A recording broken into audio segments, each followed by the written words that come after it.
Perfect timing as ever, Amrit.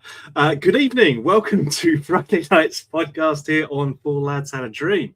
My name is Andrew, and I'm joined tonight by, well, at least one of my favourite co-hosts. We'll see if Amrit decides to rejoin us or if his technology exploded on him. But Rob, pleasure to see you tonight, mate. How are you doing?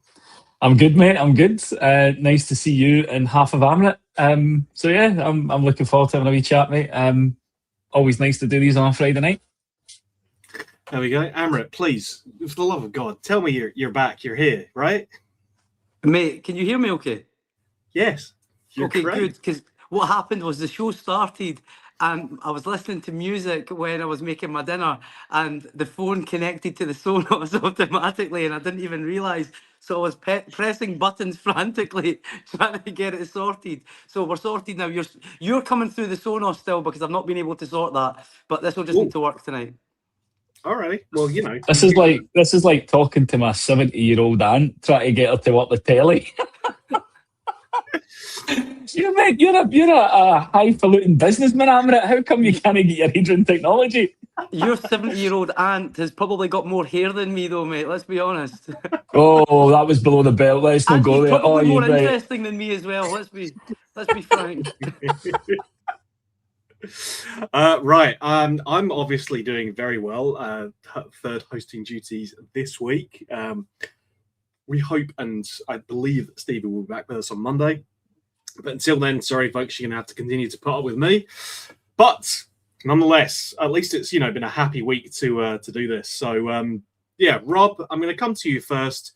Obviously, I think the main news that we'll get to is going to be around the Old Firm allocations. But before we get to that, briefly, your reactions to the Motherwell game, your thoughts on the performance, and does it leave us with too big a mountain to climb now? So obviously very disappointed. I don't think any Rangers fan is going to say any different. Not more so because of the result, but because of that performance in the first half. And I haven't put myself through watching the whole game back. I've only seen bits, but it's the lack of effort from some players in certain positions within the game that really, really does grind your gears when you watch some of it back. I think initially my kind of emotional reaction was, that's it, we're out of it. We've absolutely chucked it, and there's no chance we're going to win the league. I have talked myself round over the course of the last week, and reminded myself actually of the bold helicopter Sunday season, because we were probably in a worse off position in that year. We had, what was it? We were 5 points behind, I think, with 4 games to go.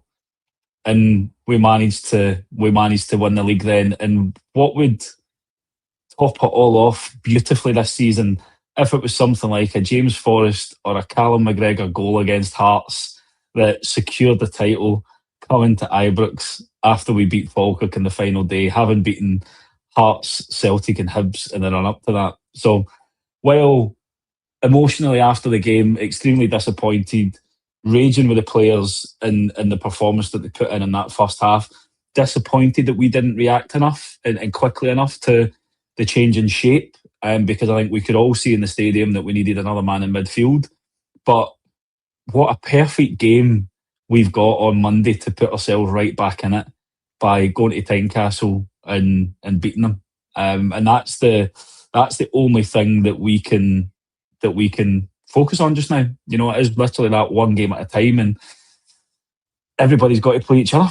So hopefully Amrit is going to do his usual, give us all a wee bit of positivity that we can grasp onto, and I can take that on to the Sunday show when I do it on Sunday with Scotty and Dougie. There is a reason why I've left Amrit to go second here, and it's because I want him to help us believe. As Jamie Carlin in the chat says, I'm only here for Amrit to make me believe again. So, Amrit, your thoughts, your feelings, how do you see it happening, son? I just feel that this relationship is one way. Like, I'm here to make you feel better. Who's doing that for me? right? I don't just wake up like Zebedee every morning. I need to talk to myself. I need you got to give me something to work with. But listen, in all Amrit, honesty, all I'm going to say at the start here is that you live every 10-year-old's dream in that you live in an ice cream shop. Like, I mean, you've got enough reasons by that just to be happy, you know? So, well, that's true. Lots of sugar and E numbers is the reason I'm so happy. Mate, listen, this was the first year since what, 2011, where we've been in a title fight with 5 games to go and the fans were allowed into the grounds and attending the games. That on its own was such a wonderful thing for us to celebrate as a fan base. And as a consequence of that, we all went into Sunday with great anticipation, great expectation. You could feel the buzz in and around the ground. You could feel it in the pubs, in the social clubs, on the buses, around the ground, everywhere. You could feel that real excitement in the fan base. You know, fathers were there with their sons and they were smiling and they were happy. Everyone had their retro tops on. The flags, oh my God, have you ever seen a more beautiful sight on a Sunday afternoon than the vast array of colours and flags that we had from all airts and parts of the country to show the defiance and the loyalty of the Rangers fan base and the diversity of where they've came from. And they were there loud and proud. And then you accompany that with one of the greatest tifos I've seen in living memory of Marvin Andrews there with that huge smile, which just makes everybody feel so happy. Keep believing. And then he comes out on the park and you think, right, this is the platform, this is the arena, this is the theatre, the history of football for us now to go ahead and make something happen. Oh, everything was perfect in the build up to that game, Andrew. And then the game started and everything unraveled. All the expectation that we had built up inside of ourselves had just evaporated within the first 5 minutes alone. You could see how the game was going. And for me, we lost the 1 goal. I don't get too animated when I'm watching Rangers at Ibrox. I'm usually quite calm. I'm not one of those guys that shouts and screams. I like to watch the game. But I was screaming at the top of my lungs after the first game went in, and I was screaming, change it, Danny, do something. And it just felt like there was that delay. Like, it doesn't matter what's happening in those first 45 minutes. He was refusing to change things until half time. And for me, that's not good leadership. I mean, I've gone on a bit, right? But the example I would use is, let's say, for instance, it was Candide, and I was in there on a Saturday afternoon and the shop's busy, right? And we're queued out the door, which is brilliant. But customers are waiting, and for a whole variety of reasons, we're not serving them quick enough. It could be because maybe we're short staffed, maybe because people aren't ordering online, they're only ordering in store, whatever it may be. But me, as the supervisor or the owner or the business operator, needs to analyze it and say, right, how can I get my customers served quicker? How can I get the line moving? How can I keep them happy? What do I need to do? Do I need to phone someone to come in early? Do I need to move people around? Do I need to move someone from doing waffles, which aren't selling, and put them on the ice cream counter? Like, what do I need to do live in game, in real time, to make this situation better? That's my job as the owner. I don't just go and sit in the car and say, well, I'll be back, you lot deal with it. He went and fucked off and sat in the dugout on his bloody laptop playing fucking Angry Birds or whatever the hell he was doing, when he should have been on the edge of that technical area, screaming and shouting at them, giving them instruction, giving them encouragement, saying, yes, we're in this together, guys. Let's go. This is what I want you to do. Come on, let's go, let's go, let's go, let's go, let's go. Fight, fight, fight. Work harder, work harder. Nobody works harder than Rangers. Keep running, keep going, keep pushing. Come on, come on, come on. A bit of encouragement from the sidelines. Like, I can't pull the boots on with you, but I can encourage you. I can give you leadership, or I can see that things aren't working and I'm going to change personnel. I'm going to change shape as your leader to show you that I support you. Because the players are probably thinking, right, we're in a bad way here. Why is he not helping? Why is he not doing something to make this situation more manageable? And he waited to half time, but the game was fucking done by then, Andrew. By then, you're just chasing. And what do you want? You want Mikey Moore to come on and Dio and Tavin to change the world? Like, give them a chance.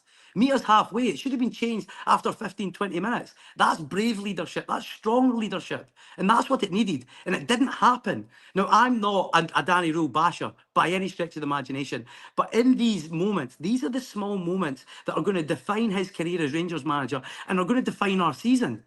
We haven't got space to make errors live in games. We've got to be courageous. We've got to be on the front foot. And he missed an opportunity to change things before the bleeding got out of control, which is what happened. Right, I've said my piece. Sorry. I'm off my soapbox now. No, absolutely fine. And I think you're entitled to your views, Aaron. And I'm inclined to agree with them, quite frankly, because, you know, fair or not, it's the manager's job to pull the team and get things working. And if he doesn't do that, then, like, we're not a patient support at the best of times, but especially after coming so close, it's going to be deeply frustrating. Could talk about where we came from and everything, but it is still always going to be, look at how close we got. Getting that close and letting it slip through our fingers, Rob, never going to be acceptable. No, it's not, and I think it's a great point that Amrit makes, because you look at the Motherwell manager in that first half. I don't think he sat down for the whole game, for the whole 90 minutes. He was constantly shouting instructions to the player, and that was the one thing that really surprised me in that first half. Was where we were sitting, we were looking at the dugout and going, where is he? You know, why is he not trying to change something? But equally, you've got players and leaders on that pitch that should be making the decision to adapt as well on the fly, and take the hit for the manager if he says, why did you not do what I told you to do? And he can say, well, boss, look, we had to change because it just wasn't working. So players do need to take a wee bit of responsibility, but the manager gets the credit for getting us back into this race.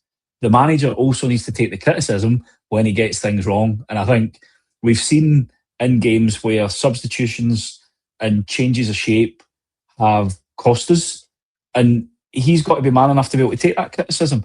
And he's not perfect, absolutely not. And this is by no means us talking about saying Danny Rule should be out of the Rangers job, but I think it's lessons that he's got to learn. He's got to learn them quick, especially at a club like Rangers, where, you know, second for us is a disaster, especially after getting back into the title race. It doesn't matter how the start of the season went on. It doesn't matter. It only matters where we are in the last few games. And we were in there with a great chance. And unfortunately, like Davey said on Sky the other day, we're the ones that have blanked first in this title race, and it's left us with a bit of a mountain to climb. If we'd have beaten Motherwell, it puts us in a really good position to go with a bit of added security against Hearts to take a result, and it means that we've got a draw in the next 4 games. Now we need to be perfect. I don't see us winning the title if we don't win the next 4 games, and that's the slight difference that we've got. Had we beaten Motherwell, we could have drawn at Tynecastle or potentially Parkhead and still won the title. Whereas now we're relying on other teams dropping points and it not being in our hands. And, you know, Rowe's got to take that responsibility and learn the lesson and learn it quick. And the first thing that we'll see, if he has learned it, is, I guess, the starting lineup come Monday night, and how we start that game. Because ultimately, we need to go for the throats, and the players need to know that as well. If we really want to go for this title, the players have got to start showing it. There's been too many games this year. You know, Hibs away, Livy, the second half against Celtic when we threw that 2-goal lead away. The players have got to show they want this title as well. And if they don't put the level of effort and do the dirty stuff, that's what's going to cost us, because that's what cost us in that first kind of 30 minutes as well. You know, some laughable efforts to track back and chase runners back. But we don't want to be too negative tonight, so at least we can try and focus on moving forward and getting ourselves up for this game on Monday. We'll try. I mean, we'll do our best. It's Friday. It depends what kind of mood we're in, you know. So we shall see. I think for me, the frustration, Amrit, is that it is now out of our hands. As Rob says, he thinks we need to go and win all 4 games. We could win all 4 games and still not be in a position to win the title. That's the biggest, you know, reality for me out of this game, was that we had an opportunity to put ourselves in a really good position, point behind Hearts, even if they, you know, failed to go on and win, all that stuff. Instead, we've let ourselves fall behind, and we leave ourselves with a difficult position. So it's not an easy one. Like, I'm not by any means calling for Danny Rule to go or anything like that, but I do think that he had a bad day at the office, and that is the kind of thing where you don't get too many opportunities to have bad days at the office as Rangers manager. It's always going to be a challenge. What I would say as well is that the personnel there, and I've talked about this before, but I'll make the point again. We said right at the start of this season, this is one of the worst squads of players that we've fielded as Rangers ever. We saw that under Russell Martin. I don't think the caliber of player has significantly increased. I think we did well in January. 3 out of the 4 signings that we made have raised the quality of the team. But it is still that same team that in October of this season, we were saying, this is a garbage squad. This is the worst squad I've ever seen. So I don't want to pin all the blame on the manager because it's clear that this squad has its own shortcomings. But you can point the finger at the manager when it comes to things that he is capable of influencing. And there were players who could have made a difference, who stayed on the bench, and there were changes that could have been made earlier or indeed at all during the game that could have made a difference. And that didn't happen. And for us to look at that game and, as amateurs, because that's all we are, like a bunch of lads sitting on StreamYard tonight talking about the game. But from our perspective, we can see that something was wrong 15 minutes into that game. And then, we're looking at Danny Roll, who's a professional coach and is either unwilling or doesn't see that changes need to be made. And that's the biggest concern for me there, Amrit. Yeah, we've talked that to death, haven't we, about the whole Danny Rowe? But I think you make a good point. It's not just on Danny Rowe; it's absolutely on the players as well, and that's what Rob alluded to as well. But I'm looking at the squad and I'm thinking: is it fear? Is it anxiety? Is it apathy? Is it arrogance or the weight of expectation that they can't take? But there's a culture. It feels like there's a culture of disbelief, not just in the players and the management, but running through our club for a number of years. That there is this undercurrent of disbelief that they don't almost believe as if they can achieve or they can do something. And it's corroding us and it's really damaging the mentality and mindset of everyone throughout our club. And I think that's confirmed when you can see that Celtic or Hearts maybe open the door, but we don't walk through it, or we're given our opportunity and we don't grasp it. That then just affirms what everybody believes, that Rangers are bottlers. And it's hard to argue with that when we're seeing the evidence unfold before our very eyes in real fucking time. And then every time we get into a position where we could have potential success in years gone by, and this year as well, we're faltering right when it really matters. This was the first test of 5, let's be honest. And Yeah. I think a lot of us, myself, was guilty of this, that I took my eye off this game. It was almost as if we'd already confirmed and decided that we had 3 points and we were looking forward to the Hearts game and looking forward to Parkhead. We were almost dismissive of the Motherwell game, yet that's the one that's caused the damage and now puts us in the position we're in. We've got to go to Tynecastle and win. We've got to go to Parkhead and win. We've got to beat Hibs at Ibrox and we've got to go to Falkirk and win. There is absolutely no question about that in my mind. And like you said, even then, we might not win this, but we've got to win all 4 games. But this season, Andrew, it's almost as if at every point in this season, we've either been in a crisis, just come out of a crisis, or on our way to a new crisis. Like, it just seems like this hamster wheel of just moving from one crisis to another. And, we came out of the Russell Martin crisis and then we had Danny Rule and we were in the crisis of trying to bridge that gap to Hearts, which we did. And then we came into another crisis now where we've been beat by Motherwell and we're looking at our season unravel before our very eyes and potentially it could burn to the ground and it's out of our hands now. And that's a devastating reality to have to accept because it shouldn't have played out like this. And the players have got to take responsibility for that. Yeah. Danny Rule's got to take responsibility for that as well. I am concerned because, listen, let me be perfectly honest. Can we still win this league? Absolutely we can. Absolutely we can. I believe that if we win those 4 games, Hearts will drop points somewhere and we'll win the league. Do I think that the likelihood statistically of us winning the league or winning those 4 games is high? No, I don't.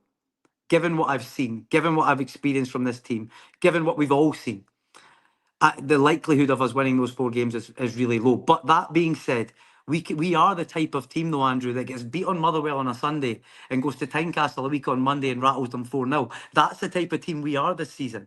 So who knows? It could happen. Stranger things have happened. But we've got to have the right personnel. We've got to go for the jugular. But nobody knows. I am quite excited about how this is going to unfold. But make no mistake about it. We get beat on Monday and this thing is dead in the water, whichever way you try and dress it up. So we need to go there on Monday and get the result. But we'll come on to the Hearts preview probably a little later on. But what an opportunity, Amrit, for those players, because if they do apply the right attitude to that game on Monday, all of a sudden, boom, it flips the attitude and the feeling about the place completely. And I think the manager knows that as well. You see him in the presser, when he's asked by Tom English today about how he would rate his time at Rangers and his feedback, and he just gave a little smile. It's all about how they approach that kind of first 45 at Tynecastle. That's the biggest 45 in the season. And if we have a really good performance like that, it's making sure that we can follow that up with another good 45 and not mess it up. As we mentioned earlier, that helicopter Sunday season, when we got beat at Ibrox by then, everybody probably thought it was done. But interestingly, they were playing Hibs as we were getting up to Aberdeen. We're going to Tynecastle and they're playing Hibs on the Sunday. So there's some nice little historical references that we can draw. And if they drop points on Sunday against Hibs and we beat Hearts, all of a sudden we'll be sitting on this podcast next week, positive that we are going on to lift that title after we beat them at the Midden, a week tomorrow or a week on Sunday. So it's brilliant how this game and this season can have us on this bloody roller coaster of emotions where we're in the pits of despair 1 minute and then all of a sudden a result against Hearts on Monday and we'll be high as kites worrying about going back to work on Tuesday with a hangover. See, that's the thing, Robin. It's such a good point. Like, for instance, if it was possible for us on Sunday to go from favourites to win the league to third favourites within 90 minutes, for the entire momentum to swing towards our opponents in that one match day, that's also possible for the other two as well, right? If they don't get the result. So that's exactly what Rob's saying. The pendulum can swing back in our favour, but it won't swing in our favour unless we win games. That's the bargain of this. If we want it to work, we must win our games and we must put pressure on them. Otherwise, it's not going to work. But it is exciting. I get that. What's the phrase? Twists and turns. I believe we've used that once or twice this season, right? So, yeah, I would not put any money on what's going to happen for these last 4 games. Couldn't do it. No guarantees for me on what will happen because I haven't been able to predict anything else so far this season. So who knows? Who knows? So the big news that we got today was that, depends on who you got the news from. For some people, it was that Celtic had won a glorious victory and confirmed that the big bad Union Bears would be forbidden from going to their place over the other side of the city for the final Old Firm of the season. Listen to the Rangers review. Rangers got what they wanted, which was a 5% allocation for their away fans at the final Old Firm game of the season. Now, Rob, I do not know, and I do not believe that if you are a member of the Union Bears, you have to register that with Ibrox. I do not know or believe that there is a way of verifying that you are a member of the Union Bears when you buy your tickets or when you're allocated your tickets. So I'm going to be fascinated to see how this is verified and how this will be enforced from an SPFL point of view. But I'm sure that Rangers, in good faith, will provide exactly the same level of scrutiny to this process that I'm sure Celtic did when 10,000 of their fans came to Ibrox and inexplicably a group that was banned from their stadium And let's be clear, the Union Bears haven't been banned from Ibrox because they are a well-behaved fan group, at least in comparison to the Ultras fan group over the other side. I believe that Rangers, will do the due diligence and ensure that that's all above board and proper and definitely looked after as it should be for the next game over at their place. I think first of all, Andrew, before we get into the ins and outs and intricacies of how they're actually going to enforce this, the one thing that I will say is it's a very dangerous precedent to set in Scottish football, where you're effectively got a club dictating who can and can't go into your stadium.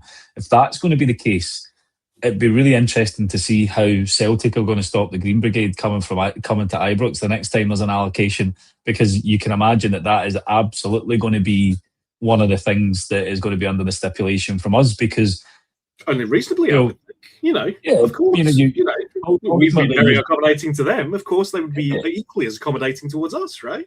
But it is a very interesting approach from the SPFL as well to allow a team under the health and safety argument to ban a group of fans. Now, like you said, Green Brigade was banned from their own stadium, yet still managed to get tickets to the game at Ibrox amid scenes where Celtic fans, regardless of whether they were Green Brigade or not, broke into the stadium. There was overcrowding, spilled onto the pitch, and we've seen numerous games where other fans haven't done that, where they've won in the Edinburgh Derby, for instance. No fans came on the pitch at that point.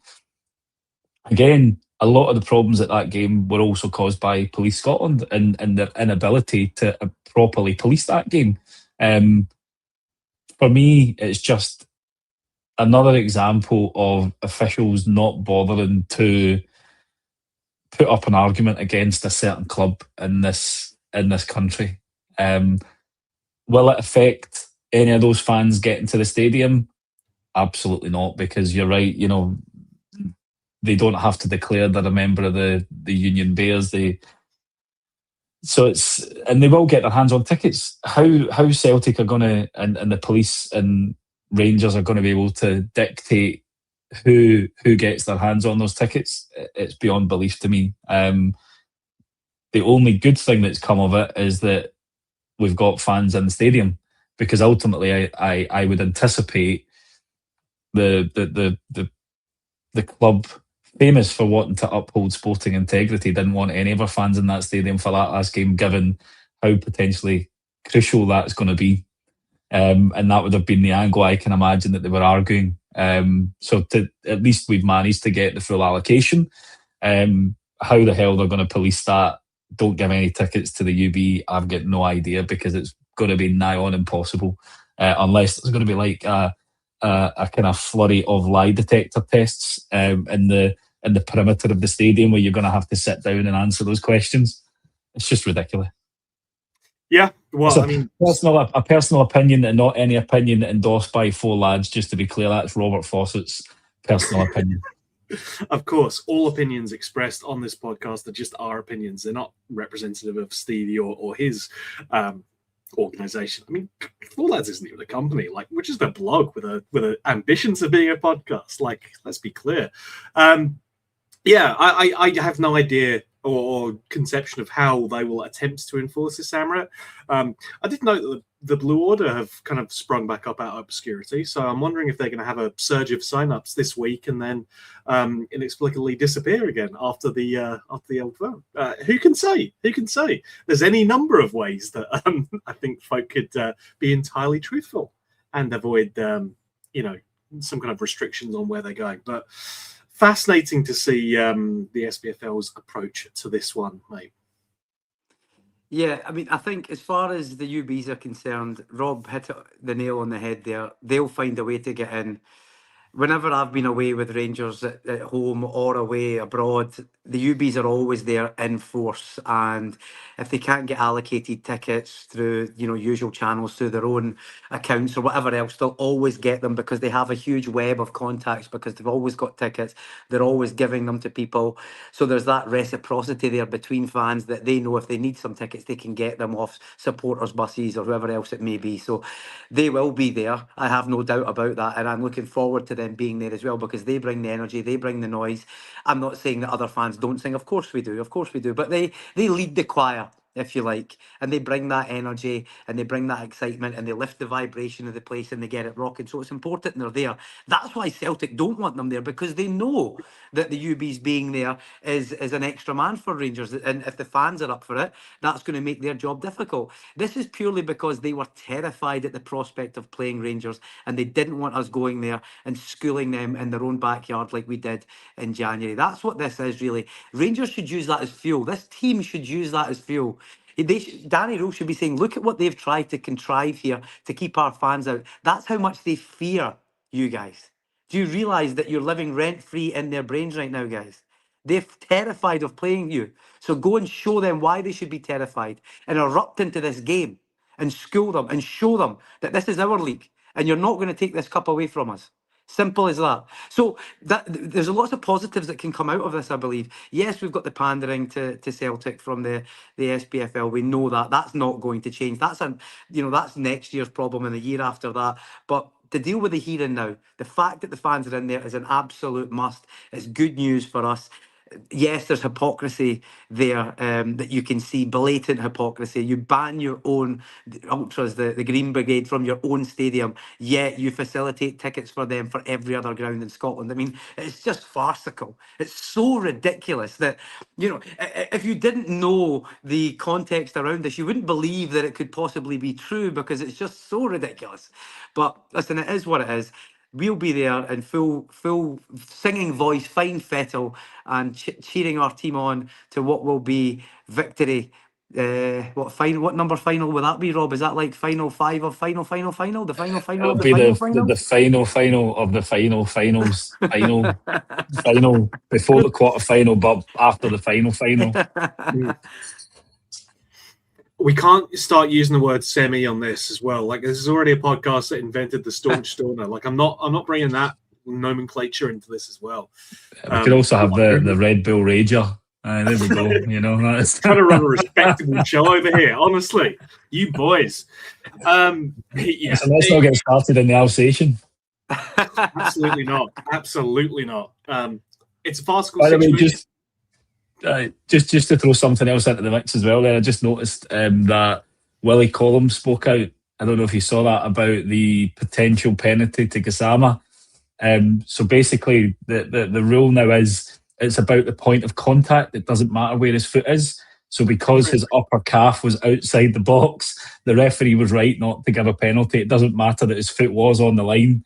Like he admitted, Rangers Review have just posted it, so I thought I would butt in, because I was nearly pissing myself laughing reading it while you were talking there, and I'm going, when did that become a rule? So now you can fly kick somebody in the chest as long as it's outside the box, and it'll be a free kick. It doesn't matter if their feet are standing on the line or in the box. It's if their body's outside, it's fair game. So we're good. Aye. So because Jedi Gassama's left bollock was outside of the box, it's not a penalty. I mean, like, who even makes this shit up? Like, genuinely ridiculous. Well, evidently, mate, Willie Collum. Yeah, no, if Again, you had to pick one person to be the person who would say something as patently ridiculous as that, then Willie Collum's a fair guess, right? Sorry for butting in. I thought you would want to hear that and have a wee live reaction to the comments, but Rob, I can't wait to. Always appreciate a bit of Collum ridiculousness, because it doesn't disappoint you, at least on that. It'll disappoint you in so many other ways, but never on that. Yeah, Jesus. Listen, let's briefly turn our attention then to the press conferences today. We did get some positive-ish news that both Tua Robbins and Ryan Adiri are back in training. No guarantees on whether they'll make it to Monday's game, but the fact that they are back in training is good. I think we have sorely missed Ryan Adiri. as that kind of shadow striker or second striker up top, because I think our attack looks far better with it. I'll also say that despite, Jaden Magoma, I think putting in a solid enough effort and being our sole left back for so much of this season, I think the team just looks far better with Tua Romans in it.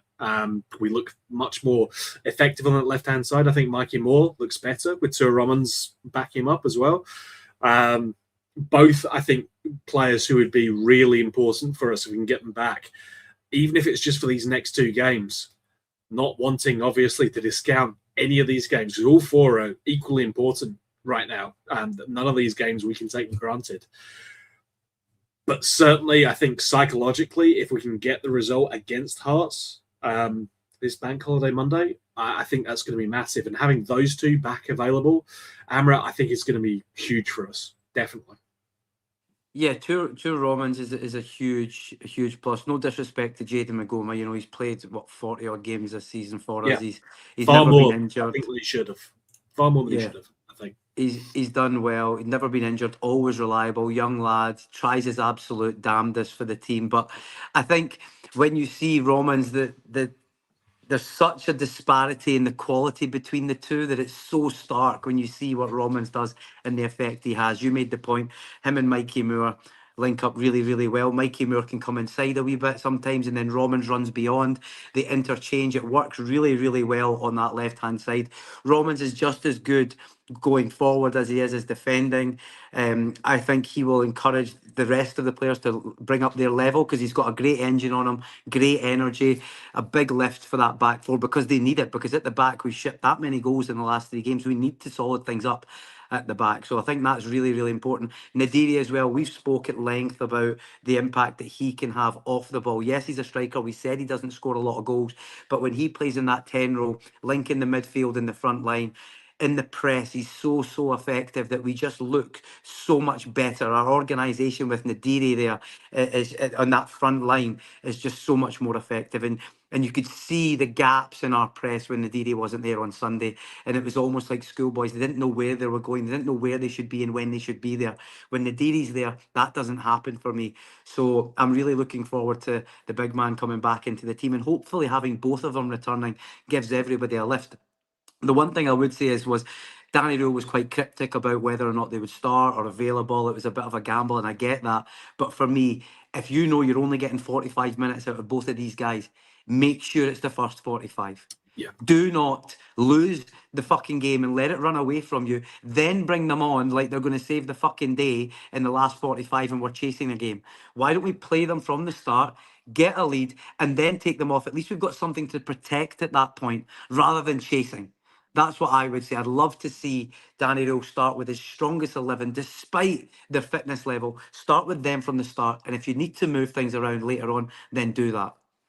No, totally agree, Amrit. I think especially playing away from home, especially at Tynecastle, which we know can be a hostile atmosphere, that works both ways. If we get ahead in the game, Rob, and start that one strong, and if those two are a factor in that, then absolutely, that's the right move. Because it's similar to playing at Ibrox. Their home fans will get nervous. We've seen it at times already this season where the home support gets agitated, gets nervous, because this means so much to Hearts. They've not won the league since 1960.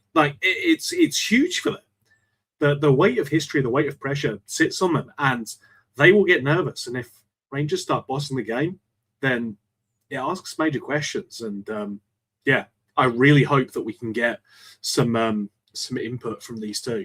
Absolutely. Absolutely, Andrew. And Amrit makes a great point. Jaden Magoma, I think, has done a great job for us.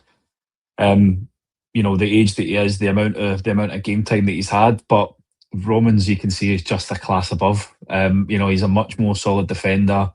But he and Mikey Moore had a great relationship building on that left-hand side, and he was much more involved from an attacking point of view.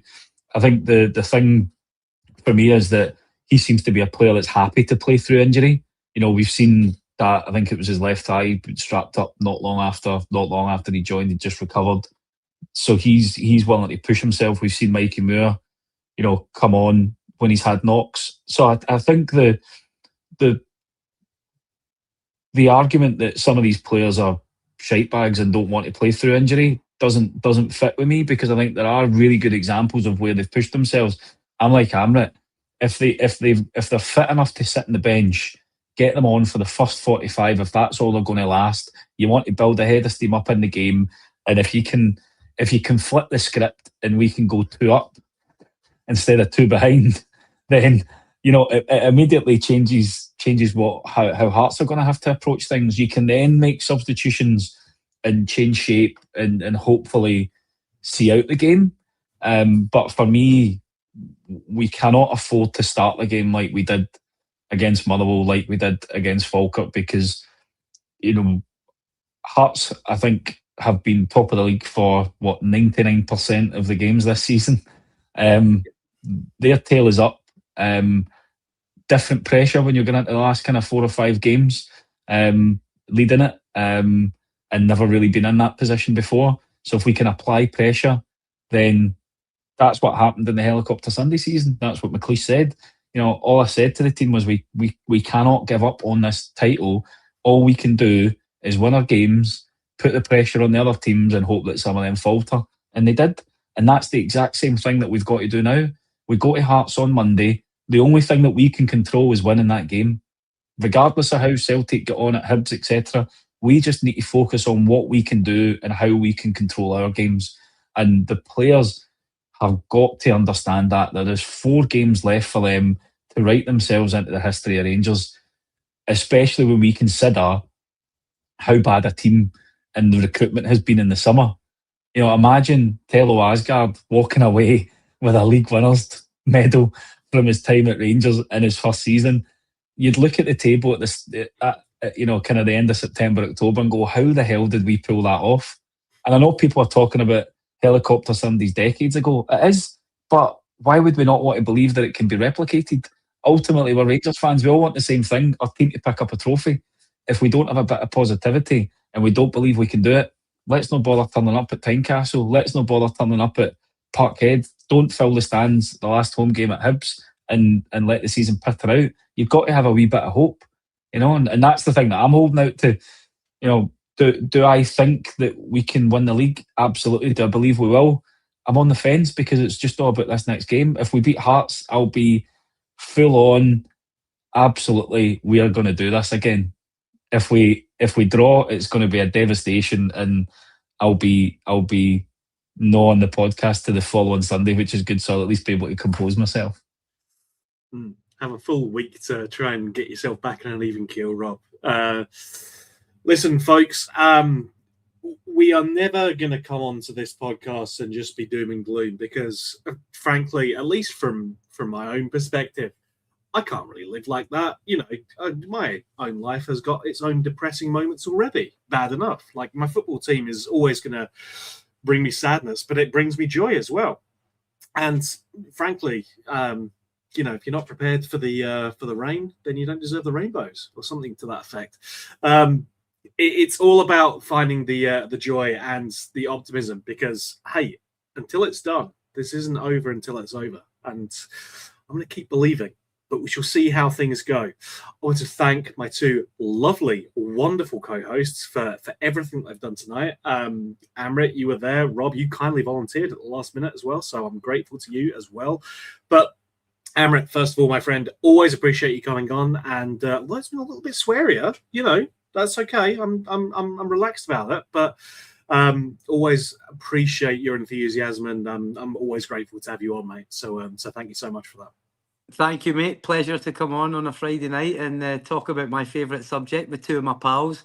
But listen, like Rob said, go to Tynecastle on Monday, get the business done, and give us something to attach hope to again, because it's not over. It doesn't need to be over. We'll decide when it's over. And if we win at Tynecastle, then we give ourselves another lifeline, and we go to Celtic Park and we turn them over, and then all of a sudden we're back in it. It's as simple as that. Win the next two, and who knows what's going to happen. A lot of football to be played.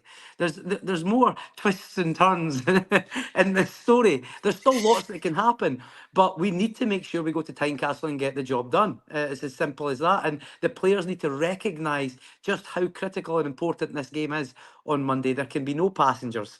Everybody needs to show up. Everybody needs to dial in and be laser focused on what it is and be united in a common purpose, which is to go there and school them. And not only to win the game, but to break their spirit. If you beat them in their own backyard for the first time in over a year, we will break them. And that's what we need to do. We need to shatter them into 1,000 pieces so that all the motivation they've had and all the enthusiasm and all the expectation that they had as a club, as a fan base and as a team is completely obliterated. And that's incumbent on us that we go there and do that.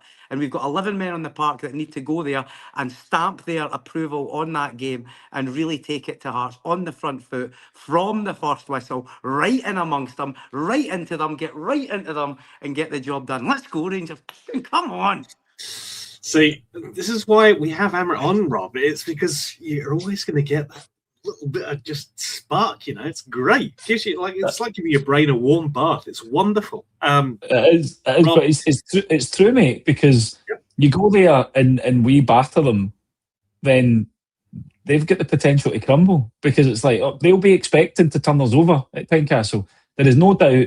Hearts are sitting in that dressing room going, "Aye, we've handled Rangers this season. We'll be able to do it again when they turn up here." The fact if we go a goal or 2 goals up against them, and like Amrit says, take the game, go on the front foot, attack them, and press them to within an inch of their life, then there's a really good opportunity that could knock them out their stride. And we beat them. All of a sudden, they've still got to go to Parkhead. I think they've got to go to Fir Park as well. They'll be second guessing themselves because there'll be a wee bit of a gut punch there, and then the gap's only 1 point. They've never been in this position before, so it's up to us to go and turn them over, like Amrit says. And I'll be really disappointed with Amrit as well if by the end of this season he's not got a limited edition ice cream at Candid called Twist and Turns. Because we've mentioned it this much on this show, he's got to have an idea of what flavour that's going to be. I'm looking for the full 56 title celebration range. I want the Tav tribute. I want the 56 celebration. I want twists and turns. I want some roll on Danny ice cream as well. It's going to be great. Looking forward to it. Folks, it is always a pleasure to come on and talk with Rangers. I hope and pray that folk aren't too sick of me for hosting every single podcast this week. The good news is, at least on Sunday, you'll get a bit of respite from me. Scotty will be taking over. Rob will get to rehash his opinions about Hearts again. But it's Scott who's hosting, so I don't mind cutting his grass a bit and taking all of his talking points away from him. Folks, I always say it, but it is genuinely a pleasure to come on and do these shows. You guys in the chat and everyone who's watching or listening on the catch-up, you guys keep supporting us. We'll keep doing the shows. Cannot thank you enough, but I'll continue to do so because, it's massive for me. Massive for everyone on the team. And, can't thank you guys enough. But, folks, as ever, a pleasure. Thank you all so much. And until we talk to you again, folks, bye for now.